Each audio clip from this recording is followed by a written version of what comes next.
इसे तुम प्रयोग करके देखना। प्यास लगे तो ध्यान रखना तुम्हें नहीं लगी है, शरीर को लगी है।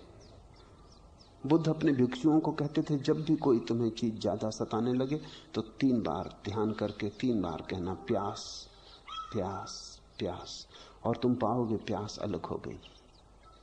और जैसे ही प्यास अलग हो जाती, उसकी पकड़ छूट जाती, तब तुम्हें ऐसा लगता है जैसे प्यास किसी और को लगी, भूख किसी और को लगी, बूढ़ा कोई और हुआ, रोग किसी और को आया, तुम अलग हो जाते हो। ये अलग हो जाने की कला ही अप्रमाद है। और जो जीवन के रोज रोज छोटे छोटे कामों में अलग होता गया, बूंद बूंद चोट पड़ी चट्टान पर अंधेरे की, बूंद बूंद चोट पड़ी चट्टान पर अज्ञान की, बूंद बूंद चोट पड़ी चट्टान पर तादात्म्य की। और जो रोज रोज प्यास लगी तब भी उसने ध्यान से अपने को अलग किया, पानी दिया, तृप्ति हुई तो भी अपने को अलग रखा। कहा कि शरीर को प्यास थी, शरीर को तृप्ति हुई, शरीर को भूख थी, शरीर की भूख मिटी, शरीर को रोग था, शरीर का रोग गया, और हर घड़ी अपने को अलग रखा, अलग रखा, अलग रखा, अपने को बचाया और दूर रखा, अपने को संभाला, होश को खोने न दिया, शरीर के साथ जुड़ने न दिया। तो अंतिम घटना जो घटेगी वो ये, जब मौत आएगी तब ये जीवन भर का अनुभव तुम्हारे साथ होगा। तुम मौत को भी देख पाओगे कि मौत आती शरीर को, मुझे नहीं,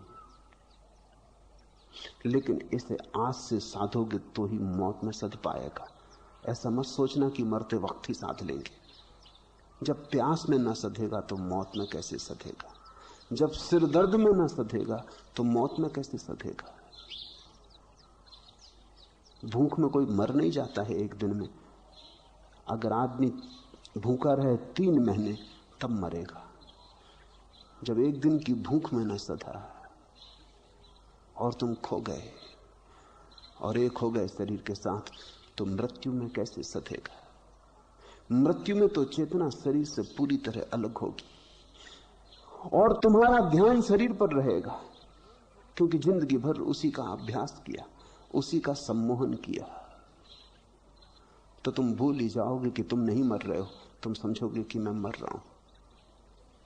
कोई कभी मरा नहीं, कोई कभी मर नहीं सकता। इस संसार में जो है वो सदा से है, सदा रहेगा। रूपांतरण होते हैं, घर बदलते हैं, देह बदलती है, वस्त्र बदलते हैं, मृत्यु होती ही नहीं। मृत्यु असंभव है। कोई मरेगा कैसे? जो है वो नहीं कैसे हो जाएगा? जो है वो रहेगा, रहेगा, सदा सदा रहेगा। लेकिन